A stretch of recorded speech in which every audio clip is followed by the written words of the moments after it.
Okay, I wanted to make sure that I hit record, and I did. So we are recording. So you will have a copy of this hopefully after class today.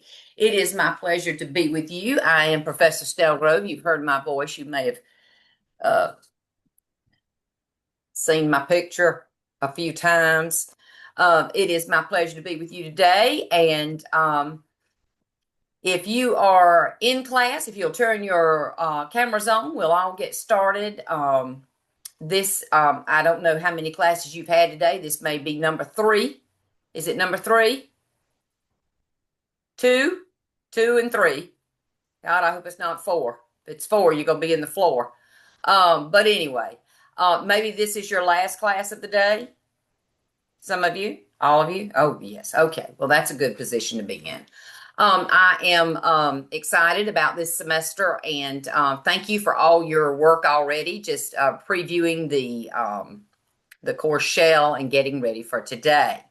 Normally, as I have stated, I will do a group project pretty much each time we meet. However, today I will not. Today is going to be a day you can just sit back and listen, take some notes.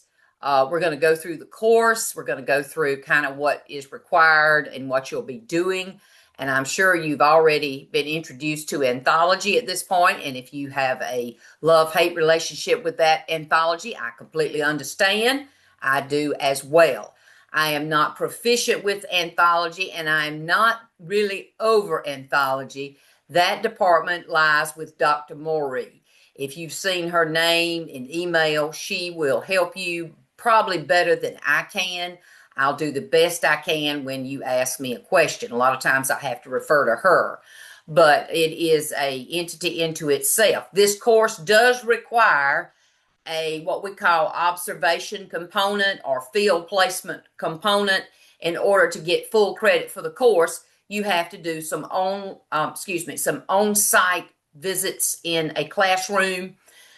We make it real doable in this class because we know that some people are coming back to school to get a master's, to get certified to teach. They may be in banking, they may be in nursing, and they have to do these observations when they can. With that being said, you do have the option if you are not able to get into a school or for whatever reason, there is an option of using a boys and girls club that has a 4 and 5-year-old room, a daycare setting that has a 4 and 5-year-old room, or even I don't know what the other option is, but they are other options if you are having issues trying to do an observation at a school system if you're not already employed. If you are employed, usually teacher candidates just go right in, have a conversation with their principal, and they okay it. You are required to do it 4 times in an on-site setting. And on-site means they're in a school system, in a pre-K or kindergarten classroom. It does not matter if you do all your observations in kindergarten, if you do all your observations in pre-K, that is totally up to you. You might choose to do one in pre-K and one in kinder and go back and forth. That's fine. The idea, though, is that you do observation work in either pre-K or kinder classroom. You do need to fill out the placement form, and I know I've got 8 people that have completed it, and then there's probably others that have attempted and not been successful. I have nothing to say but this. Just go in and try to do it. If you don't see EDU 626 in the drop-down menu, which I have been told is a problem, look for the 605 if you're taking 605 as well. Click on that, and hopefully that will get you in my section. And Abigail, I don't know, I don't see your name right offhand. There you are, Abigail. I'm She and I. here. Yeah, I was an unusual case, I think. Well, it's okay, but I know that I worked with her and finally got her in, and it is a little maddening. So just be patient with it. It did not have to be done by class today. There was no deadline on that. We just want to get as many people in as we can. Now, that being said, Dr. Morey cannot place you in a placement until she gets that form. So it's imperative that you do it within the next couple of days. The actual observation will not be due until the 4th week of the course. So you have some weeks leading up to that. You don't have to do it next week or anything like that. So 4th week is going to be the week that I will say, okay, you should have completed an on-site observation. Now, it is usually recommended that you do 1 hour in that classroom. And you don't have to videotape anything. Some people get real confused about this. All I'm asking you to do is go in and observe that classroom there, and that's it. You observe, you see what is going on in that classroom, okay? Then in that 4th week, you are going to have to answer some questions in the discussion board about that observation. But that's the only time you do it until the end. And on the 4th one, you do report back on what you basically observed in the discussion board. And so you place it there, and then you will upload 1 hour into an anthology in a journal. Now, when I say journal, a lot of students go, oh, does that mean I have to write something up? No. All an anthology journal is a timesheet. It gives the date that you were there and the 1 hour that you did it. And creating that journal is another task, but you can go in there and try to work through it and figure it out. But you are doing a journal for EDU 626 because you're going to need these 4 hours. And then when week 9 comes around, we'll do something called a video observation discussion board. And what that means is that you will watch a video in the comfort of your home, in front of your computer, anytime, day or night. And the video's there, and you'll watch it, and then you'll answer questions about that video and post your answers on the discussion board. You'll do that 8 times. So with the 4 hours and the 8 hours, you have 12 hours in total for this class, and your component is completed. Right now, you're not going to see anything about the video observation discussion board. That will not come on until after our midterm or after midterm break. Then it'll pop up in week 9. So right now, your main focus is to try to get in your 4 observations for your on-site work, which is an hour, technically 1 per week. I have had some students say, well, Professor Snellgrove, can we go in and do 4 hours and do it in 1 day? I mean, I don't care, but I don't know that you can get out of your classroom that long. But I would not care if you took that option. But I will tell you this: I would not plug in one date into anthology. I would plug in like 4 different dates, even though you might have done it all in 1 day. Does that make sense to everybody? I don't think that anthology will accept that. That's why I'm telling you that. I mean, I understand if you are in a position where you're trying to get them all in and get it done. And believe you me, you would have plenty to report on if you stayed in there 4 hours. I guarantee you that. So, and I think your experience would be authentic. But ever how you can do it. And I've had people ask about, can I do it during my lunch break? If I have to break it down into maybe a 30-minute, can I go twice? That doesn't matter to me. All you're going to report back is that 1 hour, you did that 1 hour, whether it was 30 minutes here and 30 minutes there, whatever, it doesn't matter. Because in anthology, you're going to plug in 1 hour. Okay. So there will be more questions about that as we move along, and you will just ask as you please. If you have a question, please don't hesitate to ask me. I'll try to get back with you as quick as I can so that I can clear up any misunderstandings or miscommunications, and I'll be glad to do that. But that is usually some of the first things that people want to know about and try to get around. All right, so at this time, I'm going to try to share my screen. And just be patient with me for just a minute because I'm going to have to go back in here and you're going to see this white screen and then I'm going to change it. So hang loose. I've got to go back into the module. And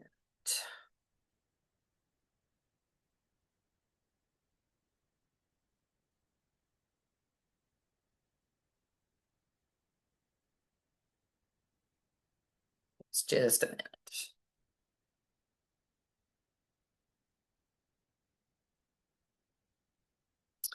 All right, and we are EDU 626. There we are, spring semester. Feels like spring outside here. I don't know how you're feeling. Usually we're all over the state at this point. All right, so I'm going down to that first module, and I'm going to pull out the first meeting for the spring, and you should be able to see that now. Can you see that now? Give me a thumbs up if you can. Yeah. Okay, good. All right, so this is our first meeting. Attendance is very important, as we've already discussed, and I'm so glad that you're all here. We may come back at the end and do the tell us one thing you want to accomplish over the next 16 weeks. We'll wait on that right now. I'm glad you're here. Be present, be on camera. Your camera needs to be on. If your camera's off, then that runs the risk of being counted as absent, especially for an extended amount of time. We understand if people have accidents or they need to run to the restroom, something like that, we know, but just not continuously camera off. Camera off means you're not in attendance. Make sure the camera's on. And of course, we don't advocate driving down the road doing Zoom. We want you to be safe. We don't want anyone to have an accident. We understand sometimes transportation is necessary, and you might come on and say, you know, I'm driving to my home. I'll be there in 5 minutes and I'll log in. That's understandable. I can deal with that. But we do want you at a desk or in a upright position. I had a lady one time, she laid down on the bed every time we had class.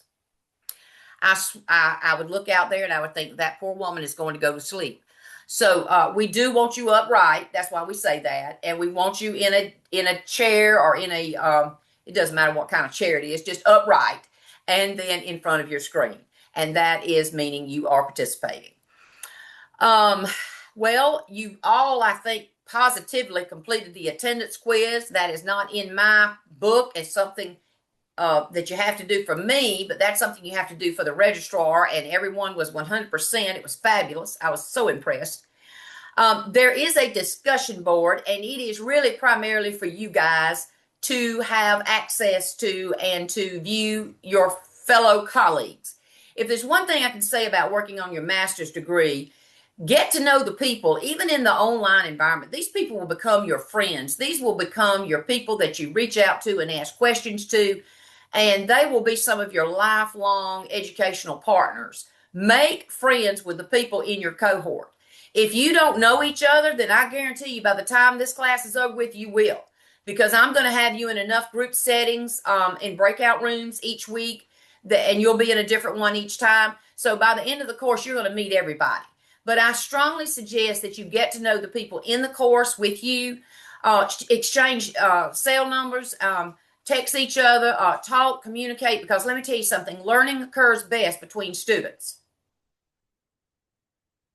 You're your best teachers, yourself and your cohort. You'll learn more from your cohort than you will me.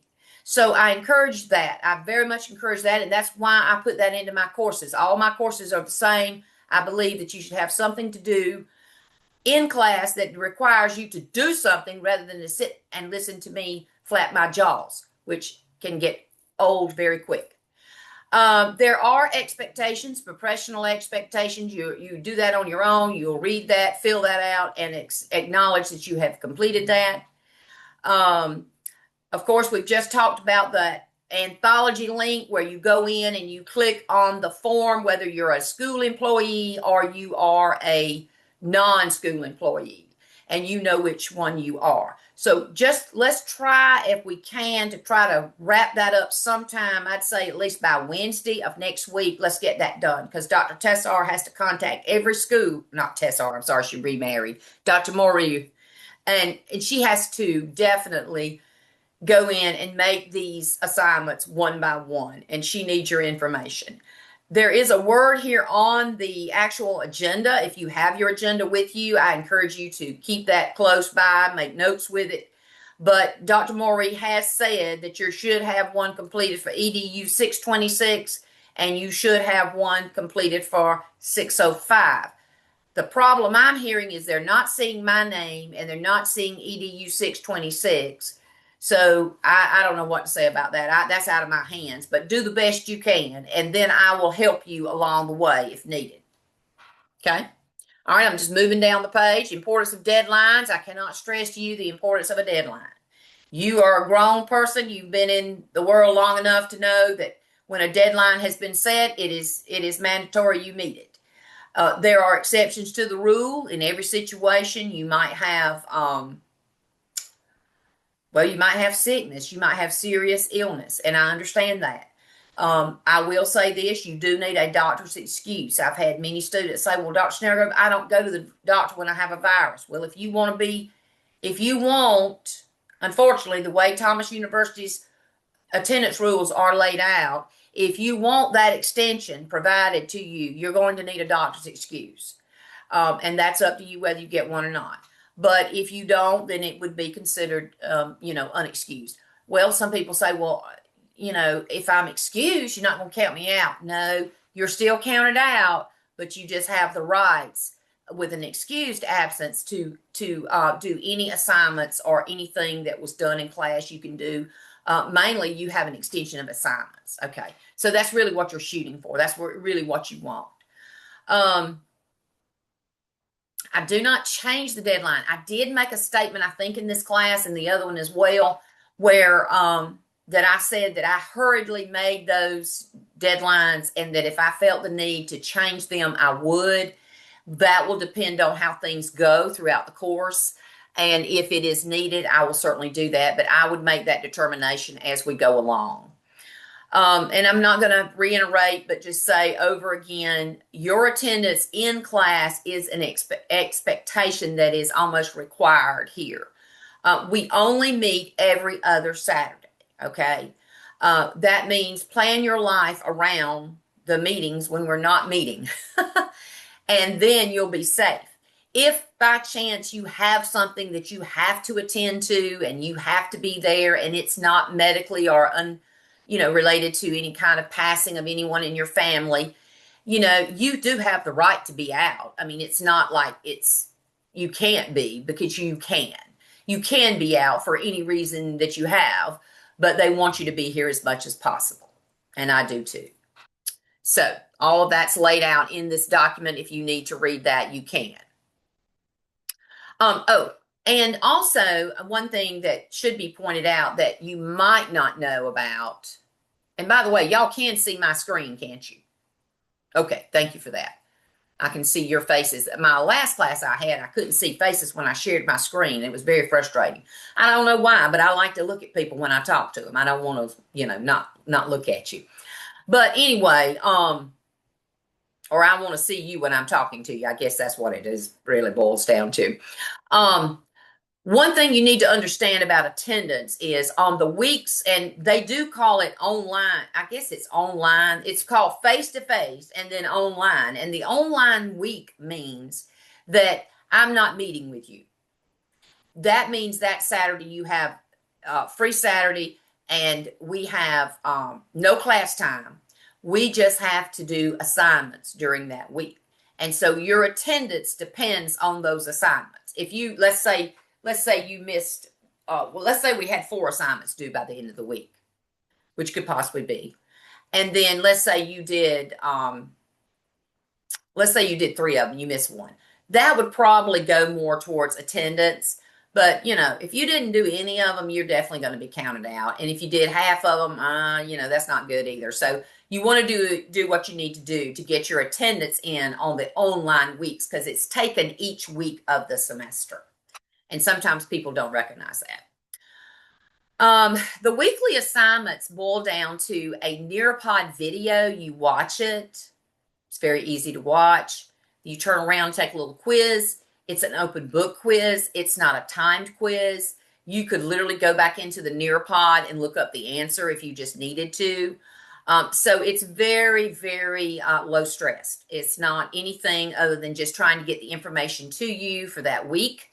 And there were a lot of little assignments in this course, and we combined it all into that lecture format with a quiz, and bam, it's over with. So that kind of frees you up for less assignments. The big assignment coming up that you will see, that's first thing you have to do in here, and I would say was almost the cornerstone assignment of the entire class, is the what is developmentally appropriate activity where you go in and plan a learning center. Now, this is something that is very much different than probably anything you've ever been asked to do.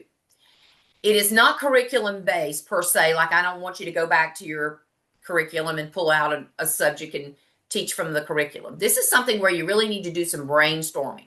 You need to think about children in pre-K or kinder. Remember, you can only do the assignment either for pre-K or kinder. Which grade level you're going to do, you need to think about that.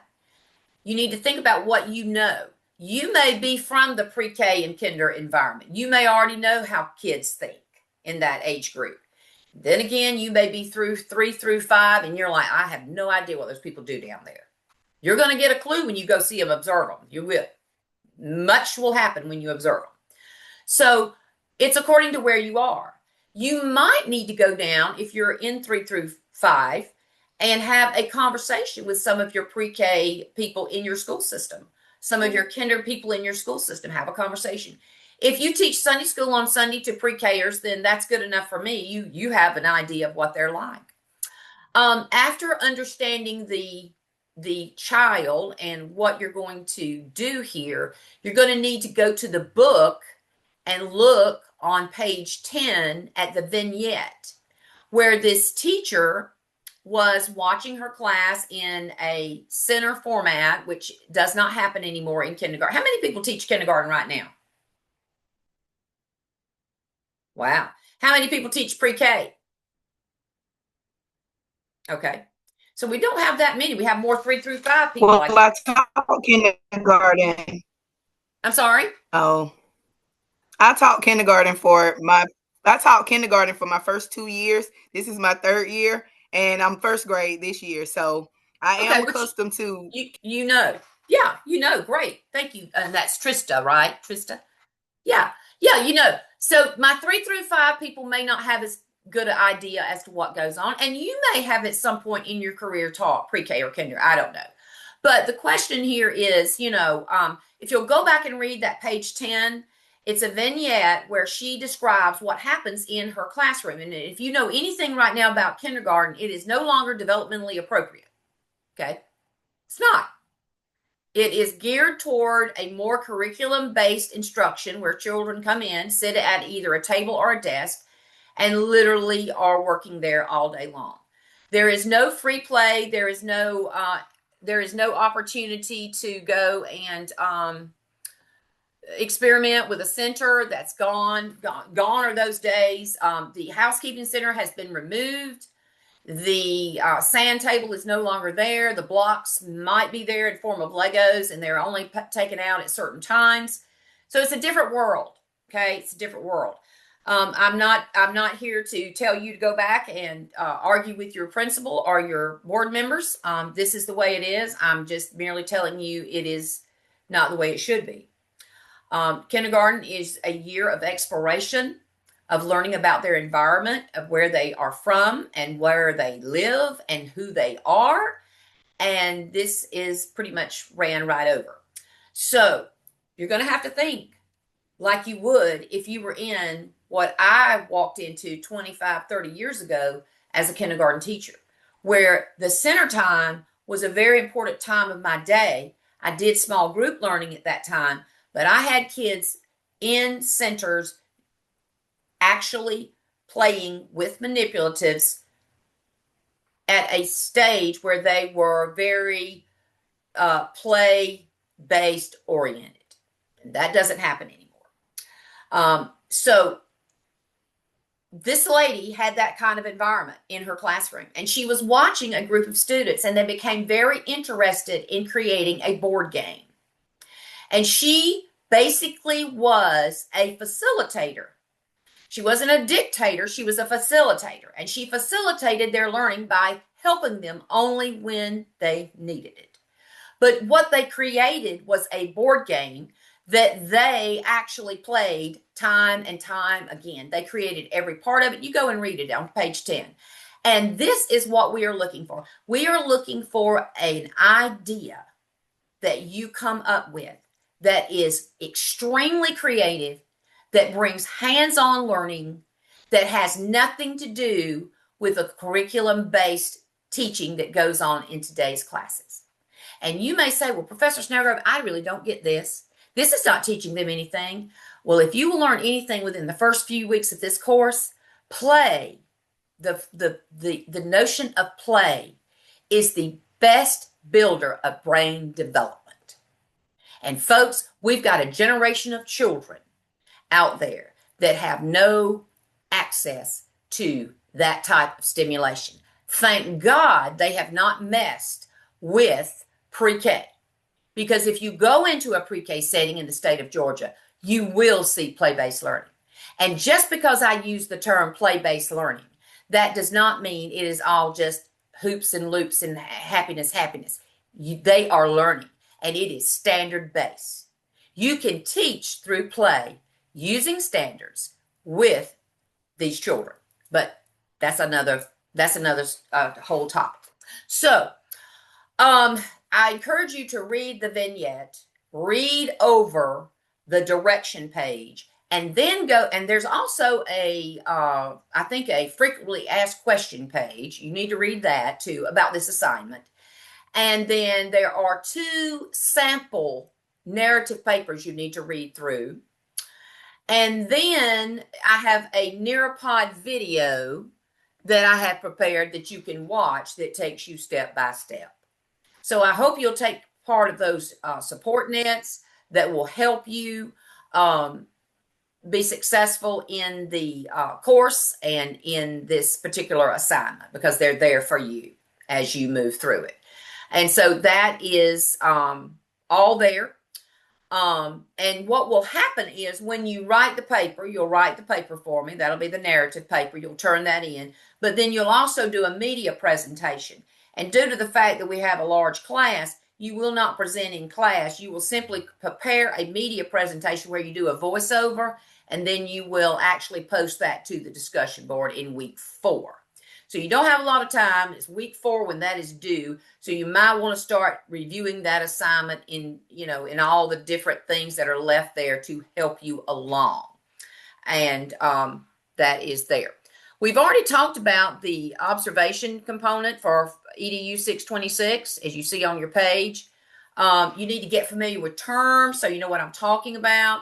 There's on-site observation, which means that's in a classroom, in a physical classroom somewhere. There is the on-site observation reflection discussion board. You used to have to post every time you made an observation, and now you only do it in the 4th week and the 8th week. So in the 4th week, when you do that first one, then you'll go in and answer the questions in the 4th, what they call on-site observation reflection board. You'll see that. And I believe that's what's there. And then in the 8th week, when you complete all of the 4 observations, you will then have to do one final write-up, and that'll be in week 8. You also are going to do a contextual factor sheet on this class that you observe. If you are observing 2 or 3 or 4 different classrooms, I would only do it for 1. Okay, I'm only asking you to do it for 1. Don't do it for all of them, just 1. And that contextual factor sheet is in that week 4 observation. You'll see that in there. And like I said earlier, the next part of the course comes after the midterm, and that's called the Video Observation Discussion Board. That's where you watch a video and you then write it up after you watch it in the comfort of your home. All right, so let me see what we've got here. You do need 12 hours in all. You'll need 4 on-site, and you'll need 8 of the observation hours with the video observations. All right, so that kind of completes that. I'm going to go back over to the module. Let me stop the share briefly. We'll go to the module again. And the other thing we're going to look at is, let's see, here we go. Major assignments and a timeline. This was, I believe, added this morning. You may have taken a look at it. I'm not sure. But this gives you a review of all the assignments that what I consider major assignments through the course. Of course, that first one is that learning center that you're going to build. And as also I have mentioned this earlier, you're not on an implementation cycle in this class. I'm not asking you to go in and implement anything. I don't even ask you to teach a class in these grade levels because you're vast. We have people from all over. So we really can't do that. So what we can do is we can, y'all can't see that, can you? Hold on. Never mind. Thank you so much. I appreciate that. Hold on. Y'all just sitting there thinking, Lord, that woman, she's just talking and not even sharing her screen. Hold on, guys. Hold on. Okay. Thank you for that. Okay, can you see it now? Yes, I think so. Okay, so that's the first one. These are major assignments throughout the course. Okay, that's what we're looking at. Hold on just a minute. Let me pull this back up. So we looked at that. What was I saying? The first one is the what is developmentally appropriate. We just mentioned that one. I think I was going in a whole different direction, but anyway, we'll move on. Then there is a Bloom. Well, along with that, you have the media presentation and the paper that you write. And then you have the Bloom's taxonomy, a reflection paper. That's not a long assignment, but you're just applying Bloom's taxonomy to that what is developmentally appropriate center you have created. You have the next big assignment is the Family Connections event. This is not a hard assignment. You are going in and creating an event in your classroom that you and your students will do in order to create a connection with family and with diversity. And so there is a reflection piece, but it is not long. It's relatively short. But after you do the actual PowerPoint for the Family Connections event PowerPoint, then and in that PowerPoint you'll do a voiceover talking us through it, and then you'll post that on the discussion board. Again, we don't have time for everybody to present in class, and then we will do the reflection. You'll do the reflection piece, which is very small, but it is a part of it. All right, then we have a big lesson plan coming up. It'll be the project-based learning. I had the pleasure of having a student in my class several years ago. She was from the Augusta area. Some of you may be from Augusta, but she explained that she was from a school system that used inquiry-based learning throughout their curriculum. Is anyone perhaps from that school? I'm just asking because it is a fabulous way for students to really learn about their world and how to live in our world. But there is a project where we will focus on that. There's 2 writing pieces. There's one about the 5 to 7 shift. We'll be investigating that. That is an actual theory that actually happens in the kindergarten classroom. And you'll be writing about that. And then, of course, as we all are concerned about children and their reading, and especially children in kindergarten, so many children in kindergarten exhibit issues with learning disabilities. We'll be looking at a scholarly writing paper on that. And then, of course, the final project comes down to 2 lesson plans, one on pre-K and one on kinder. It is a 5-day lesson plan for each. And then you have a reflection piece where you answer the questions on both of those units. And then you have a media presentation. Now, that media presentation is given in class. So that is something, that's the only time I'll let you present. It's the last Saturday of the course. It'll be the 25th, and everyone will present out. So those are the major assignments of the course. I only share out 1 week at a time. So you'll only see just this week, you've only seen week 1. Next week, you'll see week 2. Always remember, if you have a question about something that went on in week 1, you can always page back up and see and get the answer. Okay. I try to bring assignments down to the current week, but I could miss one, and that would, cause you to say, well, where is it? I don't see it. Always look back up into that module because it's still open. It's just you don't see it because you're focused on that 1 week. So that is a brief synopsis over the class. The first assignment, I think, is the hardest because it is not something you can go run out and get a lesson plan and apply it. You're going to have some real time to sit and brainstorm and come up with a real jam up idea. This is not where you're telling them they're going to play bingo in one center and they're going to play alpha motion in another. No, that is not what we're talking about. For instance, there's an example that is shared out in this week where there was a teacher candidate that created a learning center around a comic book. It was actually the students wrote a comic book, and it also featured an emphasis on superheroes. Children that age, kindergarten, even pre-K, are very, very impressed with community helpers. If you remember back in the day, you might have liked that unit too. Where you study about who's the doctor, the nurse, the teacher, the fireman, the policeman. They identify with those people like superheroes. So she called it the superhero comic book. And they were learning about community helpers and they were writing. So hers was a lot of writing, but it was very hands-on, and it was very developmentally appropriate, and it was very motivating. And if you're saying, I just don't know what she's talking about, I'm completely clueless, go back into that week 1 and read the 2 sample papers. It'll give you a better idea of what they're doing. And I give lots and lots of support help throughout the assignments. So by the time you go through it and you review it, you'll have a better sense of how to do it. Because sometimes it does seem kind of Greek and you're going, I don't understand what that means. But there's plenty of support help right there within Module 1 to get you started. And the first place to start is to think about what kids like. What do they most identify with? What do they talk about? Think about your own personal kids. I've had teacher candidates say, well, I used my own kid. I sat down and had a conversation with them.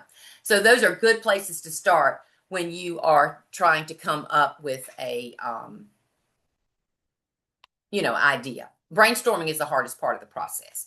All right, now at this time, I'm going to close my mouth, and I want to personally have a conversation with each of you. And Christy, I don't know if you are having some issues, but we need to see your face. And then each of you are going to answer the question that was posed in the agenda. What do you hope to accomplish in the next 16 weeks in this class or in all of your classes? Or what is on the horizon as a goal that you might have right now? How do you feel about things? How has this first day been for you? Any of those are open floor conversations, okay?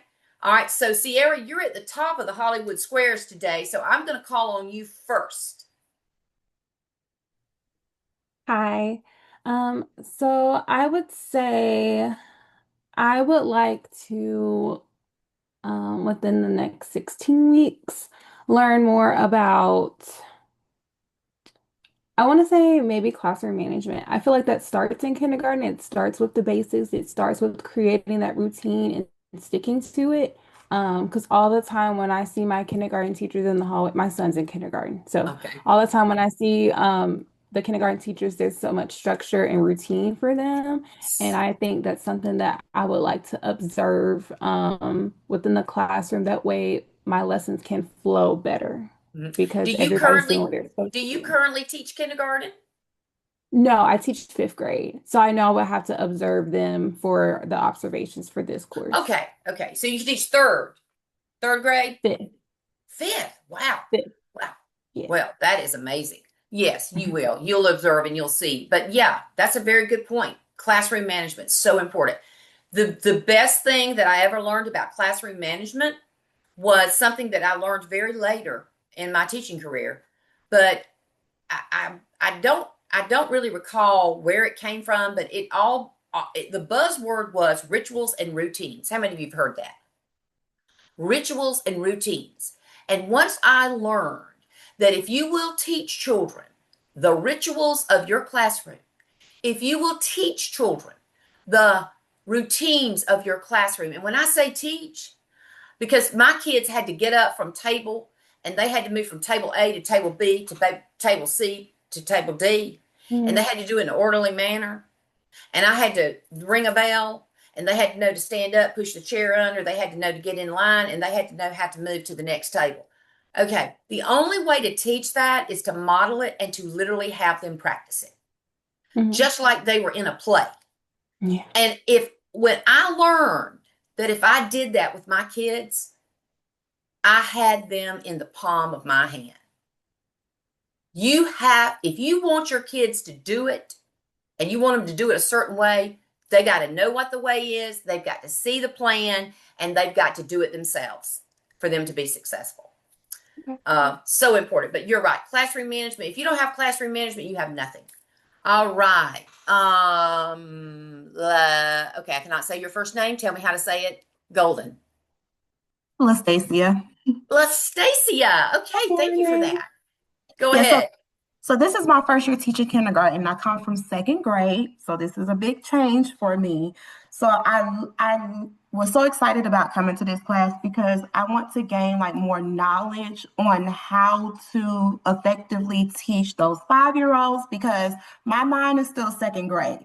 So like even teaching them, sometimes I have to change the way like certain words that I say so that they can better understand me. So really, I just want to get like more knowledge on how to teach those babies, because I do want them to succeed and be ready for first grade.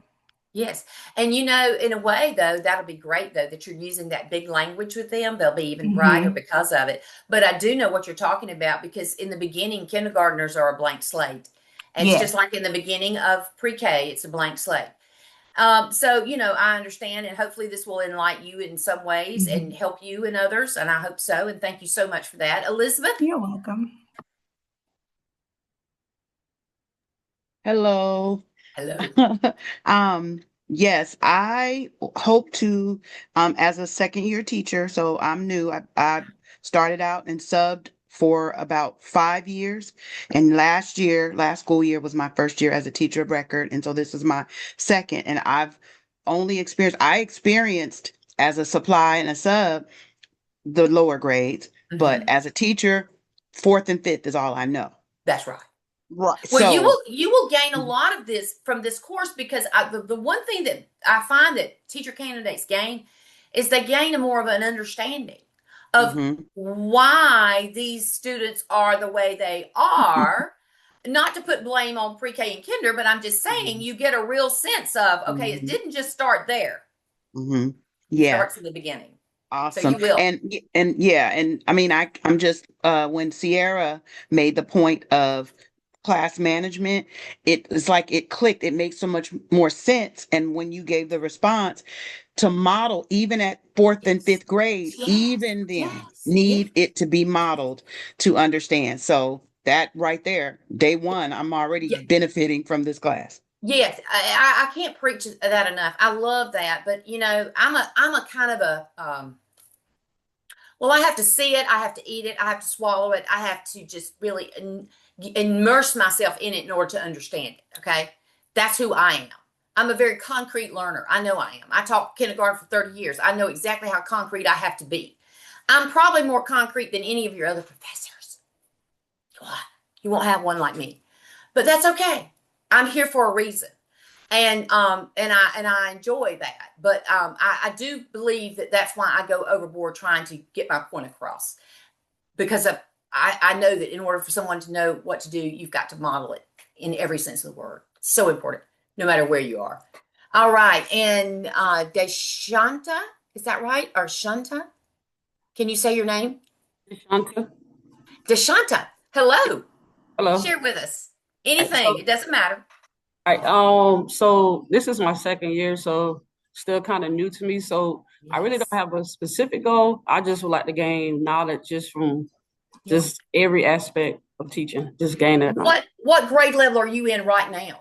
5th grade. I teach 5th grade math and science. I've got a lot of my older people here today. I got a lot of my older classes today. Wow. So this is going to be interesting. Good. Well, there's still something to be gained from this. This is not wasteful. This is not wasteful time. I promise. One way or the other. Okay. Is this Brianna? Hello, Brianna. Hello. Hi everybody.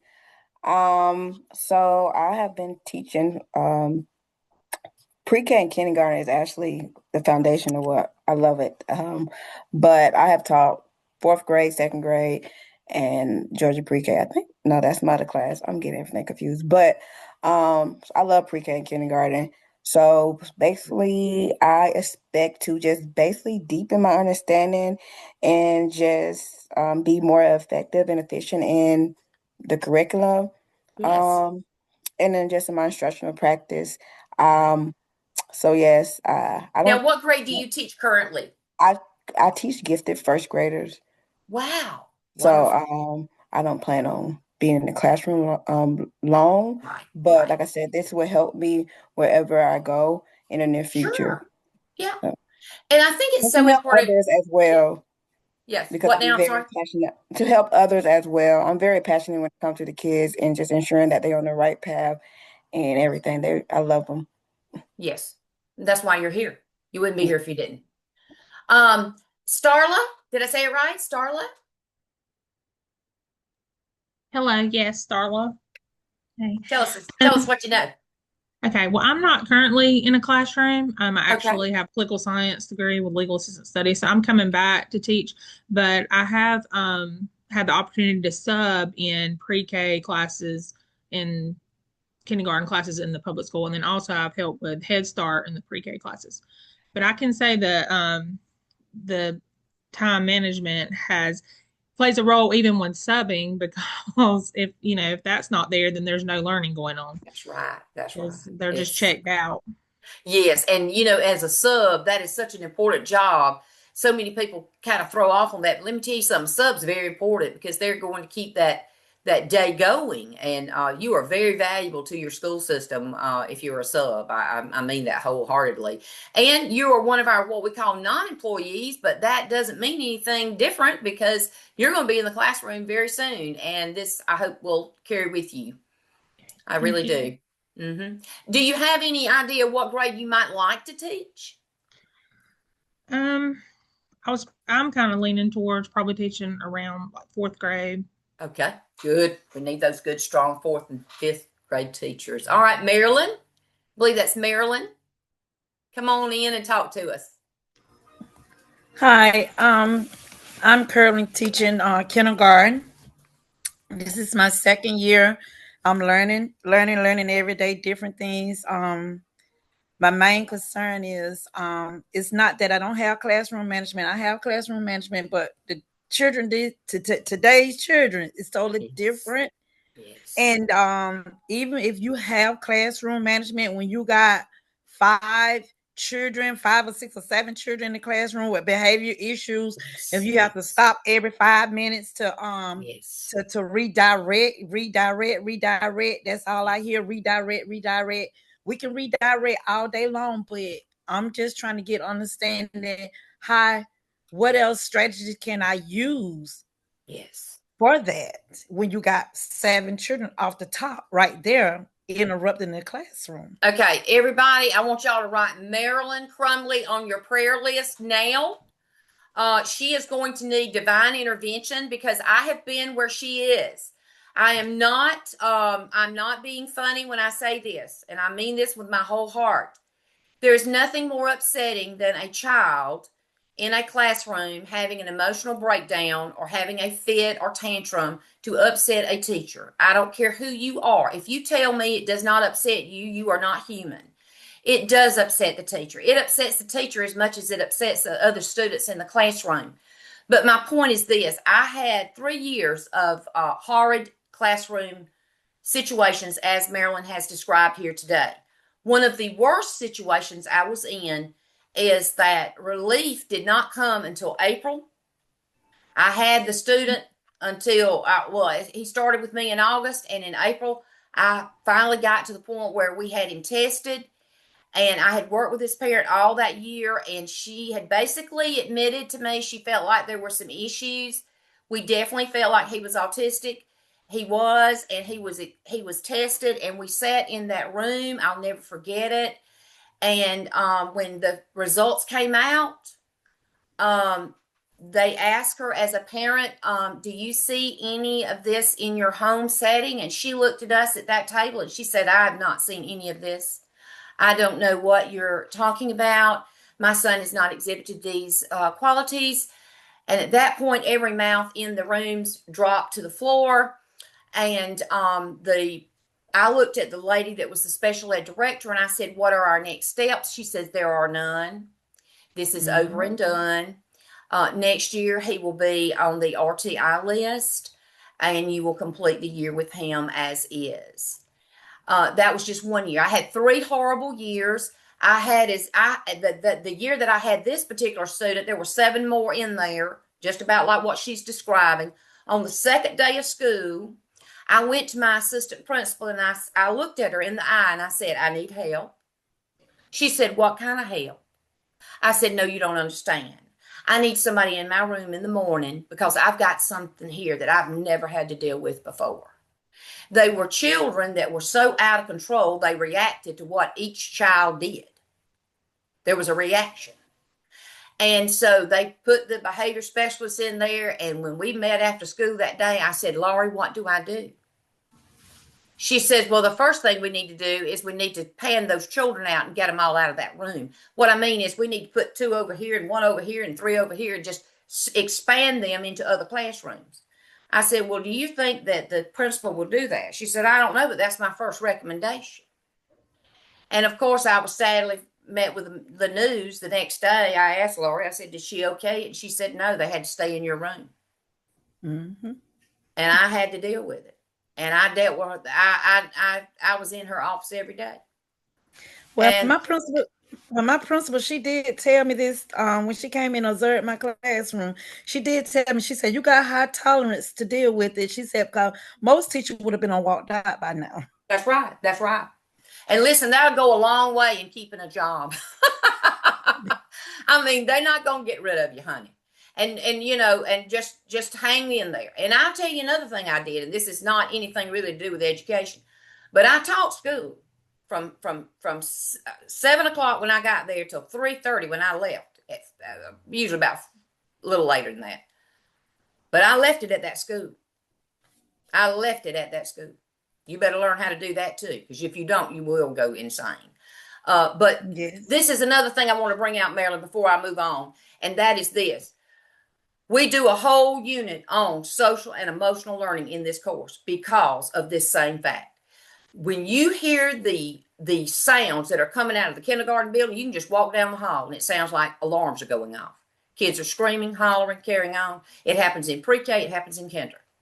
And folks, we've got real issues with children with real serious issues with social and emotional learning. And I really believe this, that did not become a buzzword until we had COVID. Once COVID came out, everybody was concerned about how everybody's social and emotional learning became. And then we started doing all this about that. And I'm sure your school has things they do, but we are in real crisis mode.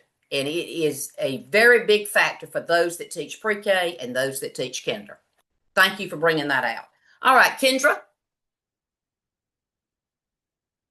Okay. Hi, I teach 5th grade. I've been teaching 5th grade for a long time.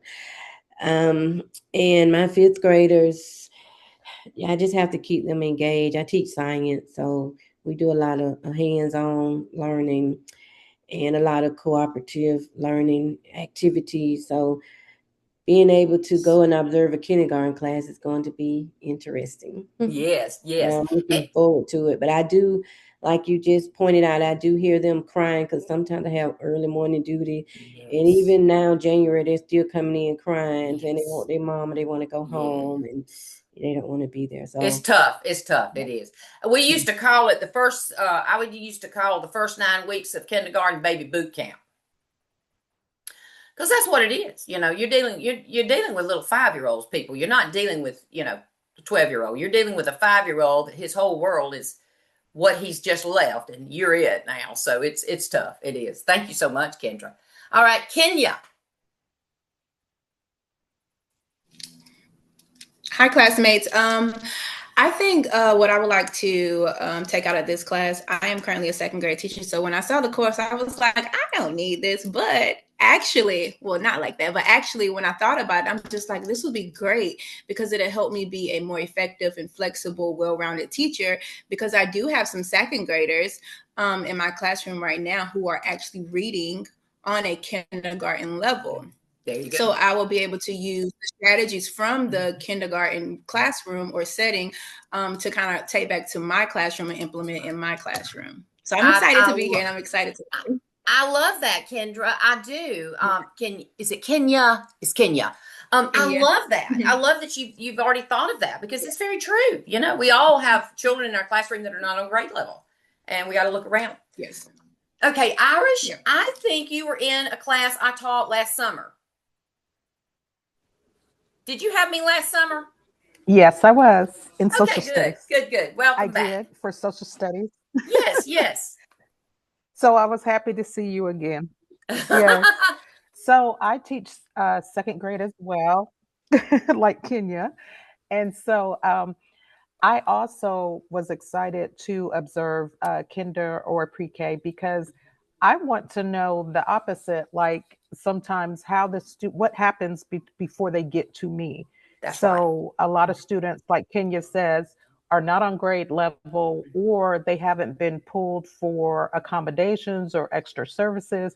And so it kind of makes me wonder, like, okay, what happened where it wasn't caught, or, someone didn't recognize that they needed additional help.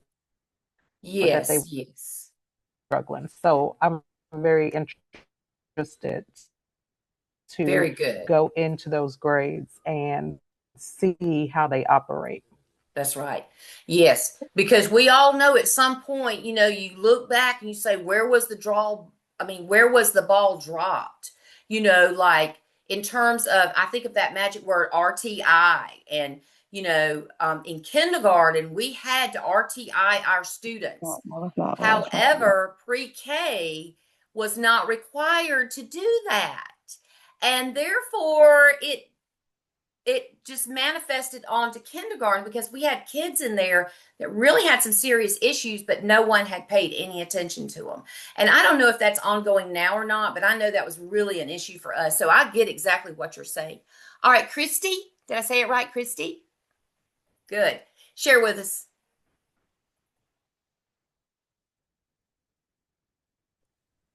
Christy Blake. I've been teaching pre-K in the public school for this is my 5th year. And I also have a child care center that's 6 weeks to 5 years old. So pre-K is my thing. That's where I want to stay. Yes. And what I hope to get out of this class is better differentiation, because the years prior to this was kind of easy, but this year is definitely the COVID kids, and they don't even know the alphabet. Like, they don't even know the alphabet song. Right. It's hard Yeah. to find the foundation for them. So better differentiation. Yes, and we're going to talk about differentiation. That is a big part of it too. I love all this that you're saying. Y'all are doing great. Okay, now is it Ebony? Please don't. Okay, Ebony, there it is. Let's go. Hello. I'm Ebony. I've been teaching for 6 years. In my 6 years, I've taught 4th grade, 2nd grade, and I'm currently teaching 3rd grade. Wow. Science and social studies, but I also help with math and ELA. So I kind of done everything. You have. So, out of this course, I guess I kind of want to go back down to like 2nd, but I never really dibbled with like kindergarten or 1st. So maybe could just open my mind up to other opportunities. I think that's one thing as a grade level thing that's an issue, or I wouldn't say it's grade level. I'm going to say this. I think there's an issue school-wide where we will look at, we don't do a lot of vertical planning. You know what I mean? We don't have the opportunity to have a conversation. I never got too many opportunities to talk to people that taught pre-K in my school. And I really didn't have many conversations with people that taught first grade in my school. Like literally sitting down in a room like we are now and having conversations. And that is an era there. That is an era because we need to know what they think about those kindergartners we set up to them in first grade. And they need to hear from us in pre-K as to what they sent to us. So there needs to be more vertical planning in schools. I don't know if your school participates in that, but it is a wonderful way to really get at the heart of maybe what are those stumbling blocks, by having those conversations. I agree. I remember I've been at my same school my 6 years. So I remember a couple years before we have done vertical alignment. Like the first year, no, we didn't know what to do. But the second year we did, it kind of worked very well. And hopefully we can like go kind of back to that. So it can help. And then we didn't only just do just like grade levels. Like if I was teaching science, then I would talk to like all of the science teachers across all of the grade levels. Oh, that's awesome. Together and we'll plan and do things together like that. Oh, I love that. And maybe you can look at this a little bit of like vertical alignment for those that are in 3, 4, and 5, because you're going to see on the other side of the coin now. So there's that. Brianna, you had a question. I had a question, but the piggyback on what everybody was saying, because I believe so. Everybody is coming from the higher grades. I did Georgia pre-K, and I worked more so, like I said, with the kindergarten. They have shifted over the course of the years, and not to like offend anybody. A lot of people blame it on COVID. It's not really necessarily COVID. We did environmental print. When it came to Georgia pre-K and kindergarten, environmental print is really important when it comes to the kids. When they see something that's labeled, they pick up on it, and it helps with also reading. But nowadays we didn't do phonics or decoding or blending, and that's where the kids are met when it somebody said their second grades don't read. I had fourth grade. My fourth graders was not reading, and they was on kindergarten levels. So, and also as you said, Mrs. Snellgrove, I feel like we do need a cross curriculum and cross grade to go back and see how can we help these kids, and we're not doing that. But it does start in kindergarten. And I don't know if you guys' school are doing it, but we do structural literacy. But it's not taught, or we just got, here we go, this is structural literacy, do this with your class. A lot of teachers don't understand how to do it, and they're not doing it effectively with their kids. They're just going by the book and making sure that, because it's part of their responsibility and duty to get it done, but it's not taught to us. We just got to teach it to the kids, and a lot of teachers are just doing it because that's what is supposed to be done, instead of actually peeling back the layers and understanding how to effectively do it with the kids. So because like like we say a word like "buh," we add it on. It's just certain words or letter sounds we're supposed to say, and that's how the kids that's how we do. Yes. And so it's like when you guys go and observe, it's gonna be like you probably, if you observe the same class, or I suggest like observe different kindergarten classes, see how it is. If you get the same thing or if you get a different thing, and come back and say, what should I do different, or what can I offer different for them for the better the future, or the better the education system. Yes. That's what I prefer to be. That's what I'm gonna be doing as I work on. I think those are all valid points. I do. I really do. And, there's such a push now, the Georgia legislature has created new prep standards for teachers. And that affected us as a university. And we've had to revise all our reading courses. Everything's aligned with the science of reading and how we teach, and are our teacher candidates prepared to walk out of our school and do their first reading classroom. And so, And you're very right. They'll say "buh" instead of "b," and you got a problem, and they're not getting it, and they get to second grade and they can't read. So there's some definite issues there. Definitely. All right, Trista.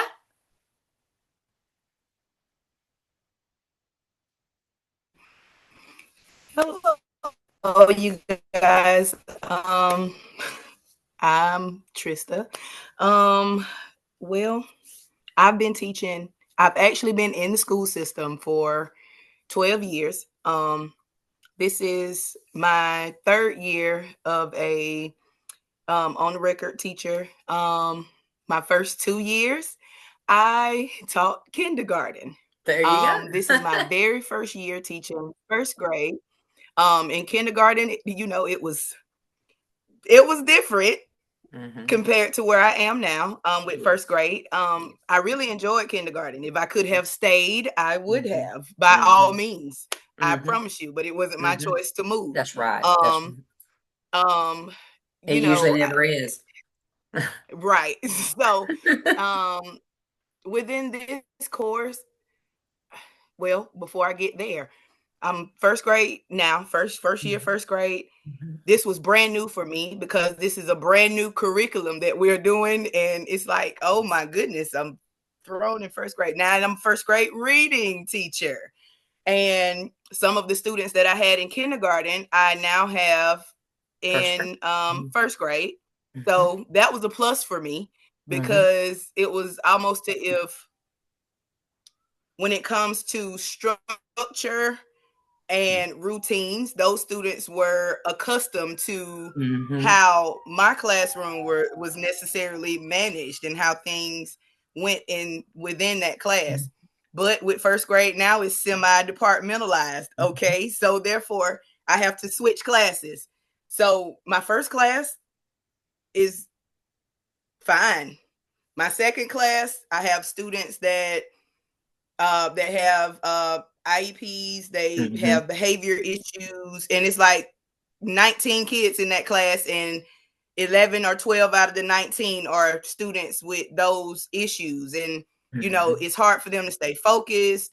It's like 5 minutes. If I'm teaching 5 minutes, I've lost their attention. And it's like, okay, hopefully within this course, I'll be able to find out something that will can help me, that help them, because I really need that, especially for my second group. It's like, it's hard for me to see them lose focus that fast, and it's like they're not learning what they need to learn, Right. And I don't know, it bothers me because I want to make sure that I'm giving them what they need. Right. But if I can't keep their attention, if it's something that I could learn in this course that can help me get that down packed, it'll be great. Help me a lot. Okay. Yes. Good deal. Love it. We've got a tall order ahead of us. All right, Abigail. Which one? Oh, I'm sorry. Oh, there's two of us. Yeah. Okay. I'm sorry. I did not realize there were two of you. Wow. Okay. It's Abigail Bowles. How was that? How do I say that? Bonds.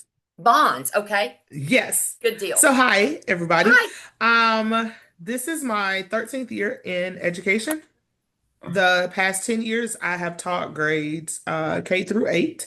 And this is my second year as a principal in a private school. I was in public and charter school before, and I moved to private school, and I'm fulfilling requirements for Georgia PSC for the state of Georgia because my master's in curriculum and instruction is out of state. So yay, well, that's why I'm here. So you're a principal, so we can't talk bad about the principal anymore. It's okay, because listen, I've learned a lot. I'm like, okay, so this is what the teachers know. I'm just playing. But yeah, I've learned a lot. I love it. I love it. Yeah. What a great way. I mean, what a great thing. This is the first time we've ever had a principal in the room, y'all. So we got it beat now. We've got somebody we can really talk to. I love it. Well, I think that is most unusual that you are doing this like this. So this is awesome.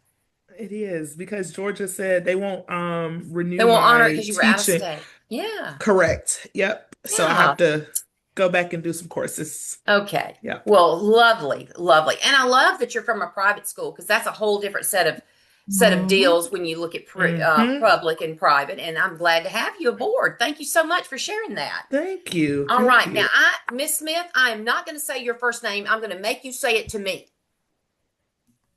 Jaquithia. Jaquithia. Jaquithia. There you go. I knew that's what it was, but I want. You I got hate it. people who screwed up names. I hate that. So That's please bear with okay. me. Okay, go That's ahead. fine. Y'all can call me Jay if that's too much. Oh, I love it. But so my goal is to just really get a good foundation about what kindergarten is, because I've been teaching for 4 years. The last 3 has been in first grade. My first year was in kindergarten, and I started after the school year started. So I feel like I didn't really get that time in kindergarten to really master it. But now that I'm in first grade, I want to see, like, what are my students learning before I get them. That's right. Yes. Yeah. Because I've noticed, like, the past few years, each group is kind of different. So I kind of want to get like a baseline on what y'all should know and go. That's a very true statement. All groups are different. I don't know if you all feel that way, but you can have one group one year and then have another group and have a whole different experience.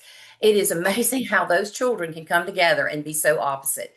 And you never know what kind of group you have until, probably midway through, and then you realize, then you have a little conversation with yourself. Yeah, that's what they are, but it's hard. But yes, I understand exactly what you're saying. So I love that. And Abigail Stevens, you're next up. Talk to us. Hi, sorry. Yes, there are 2 of us, I guess, in a couple classes together. Hi, I'm here in Savannah, Georgia.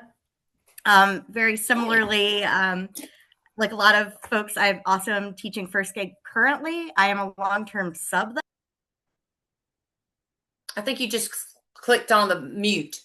Oh, sorry. There you go. I said I also am teaching first grade, but I'm a long-term sub. I'm hoping to get employed full-time. I've applied for some jobs, interviewing right now. So also having some trouble kind of with behaviors, a lot like what Trista was saying. I have a lot of IEDs in my class, a lot of attention span issues, things like that I'm hoping to learn a little bit more about the psychology and how to keep them engaged. Yes. Yeah. I think that's universal, guys. I think that's universal. We can all identify with that for sure. But I understand what you're saying. That's wonderful. All right. And this is Tralisa. Did I say it right? Yes, you did. Good. Well, my name is Tralisa. I teach 5th grade ELA. And I guess I'm excited about going back to kindergarten. I was a kindergarten para about 10 years ago. Yeah.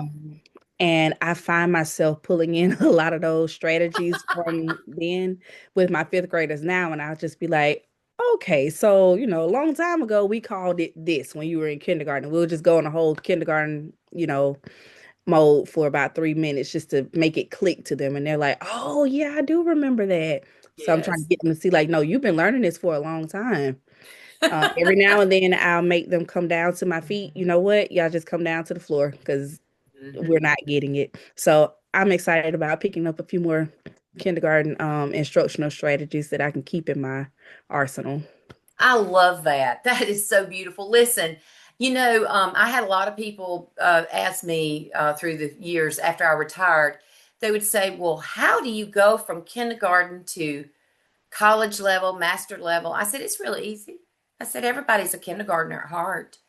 Everybody has those same tendencies.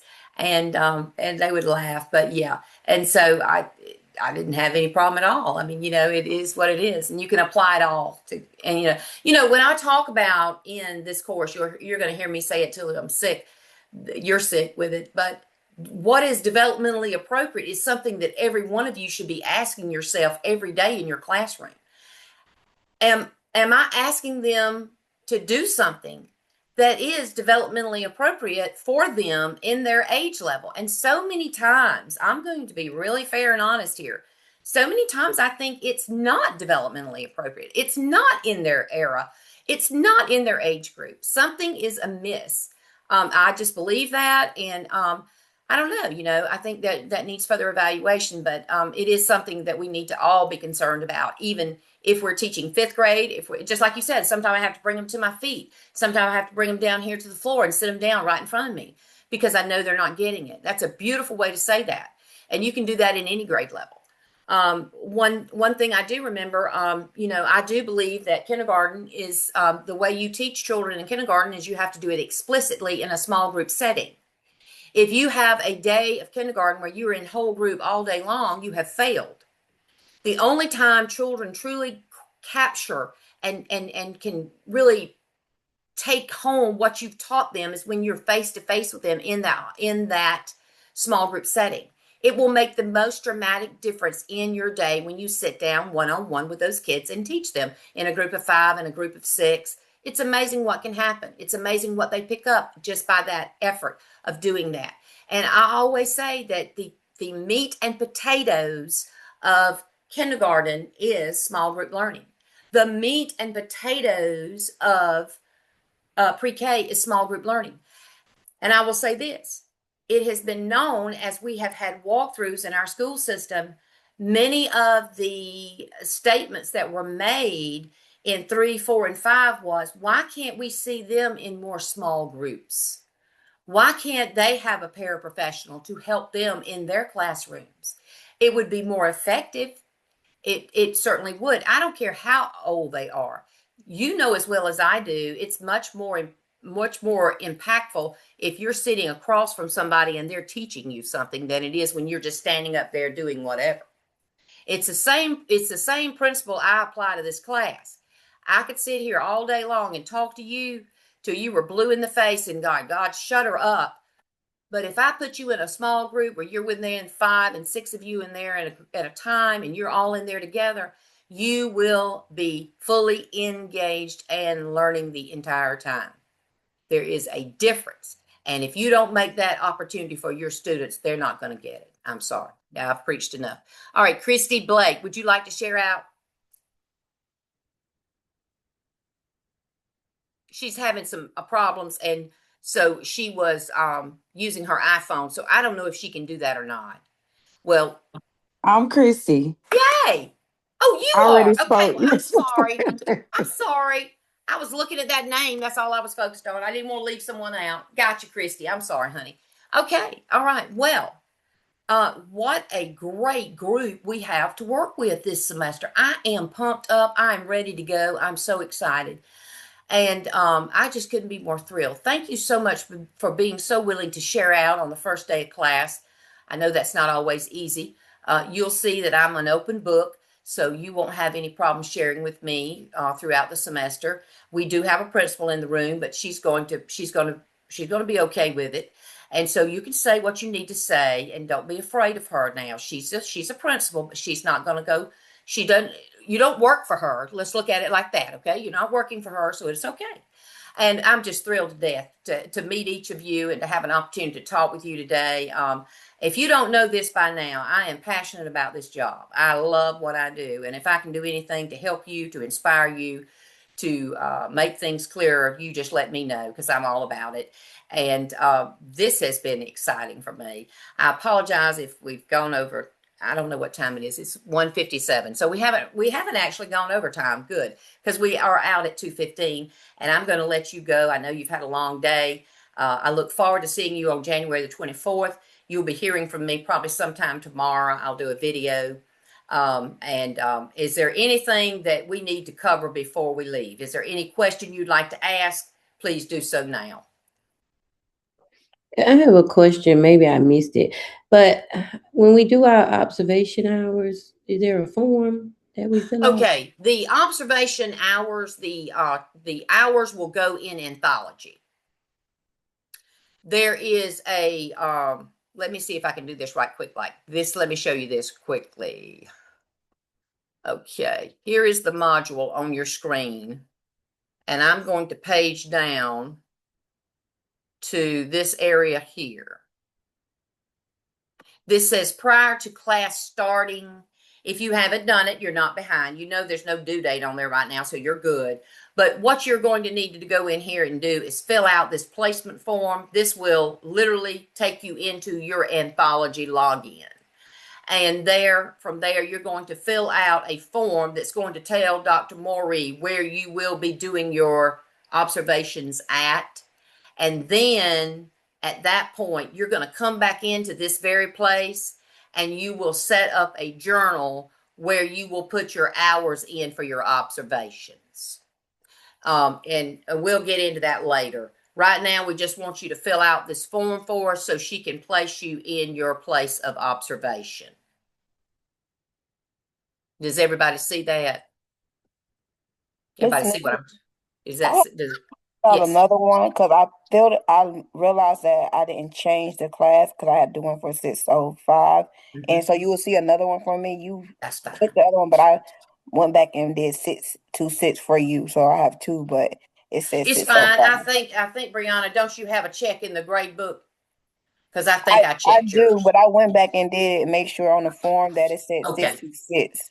So I just made two of them. That's but fine. The second one said 626. I didn't know how it works, if they needed it to make sure it said the correct class on them. It is supposed to, you're exactly right, Brianna. It is supposed to say 626. Some people have reported to me they don't see that as a drop down option. It's not. It's not a drop down. It lists all the class. So for me, it has each class listed. It's not a drop down. You just click on it and you just answer each question. It's not a drop down. The only thing that's a drop down is when it comes to your name. They have to make sure they type in your name. Okay, so I think there was some question. Maybe they thought my name was going to populate or something, but you just write my name in there, I guess, is what you're saying. Then your name will come up. Yes, it'll come up. Okay, so that's it. Right. It just shows certain. It don't show every class now, but only those classes that this field placement takes place in. Yes, it's going to show 605. I know it's going to show 626. I hope. Yeah. Yes, and it's like 3 other classes. Can I just say something? Because I did that, and I think I emailed you, yes, Professor. Yes. It says when I click 605, and then it said you may need to do this for another class, and then I clicked the box that said 626. There you go. And I never put your name in there, but you did. Right, but I did click 626 because it said it. It directed me to do that. Yeah, okay, so that's great. Sufficient. Okay. That's great. Okay. Oh, yes, because I think I graded yours too, Elizabeth. I think yours came right up. And so if there's a problem, if you have a problem you're in, or if I see a problem on my end, I will email you immediately. But right now, just, if you haven't had the chance to do this, just in the next day or so, let's try to do it as much as we can so that we can, get this out of the way, because this is how she's going to make your placements. This is how she's going to set it up, and she needs this information to start the process. So that's it.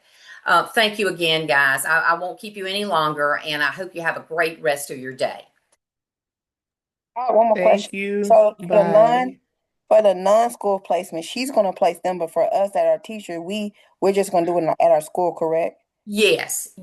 I think you can handle your own placement as far as talking to your administrator and seeing if it's okay if you observe there in kindergarten or whatever. Yes, you can take care of that. She is just more or less, I think, needs the information to put it down where you're going to be. And so we could go into the journal and log in. Yes, you can go ahead and create that journal and log in as long as you've done the time. You can put it in there. Sure. Yeah. And I can start as soon as next week as observation. You can, but technically it's not supposed to start till the 4th week of the course. So I would just kind of, I don't know if there's anything wrong with it, but I would date it for the 4th week of the course when you're in anthology, when you set up that you did an hour. Okay. Well, I'm gonna send you an email because we have winter break and then we start map testing and milestone preparation. So I'm going to be able to. Okay. Yeah. So our weeks, they shut down the school building, especially for milestone. No movement. That is fine. You go ahead and do what you got to do. If you need to go ahead and start those observations, you go ahead and do it, because that way you have it. Yes. That's nothing but smart. All right. Thank you. Because I'm not messing with a milestone. I'm not getting in the way of that, because God help us all. No way. So yes, that is perfect. Any other questions? Thanks. No, ma'am. That I'll email you, text you, but you enjoy the rest of your day. Thank you. Thank you. Thank you. Anything else, guys? Yeah. Anything else? I don't know why this hand keeps raising. I don't do it. It's doing it on its own. It's the craziest thing. All right. I will see you later, guys.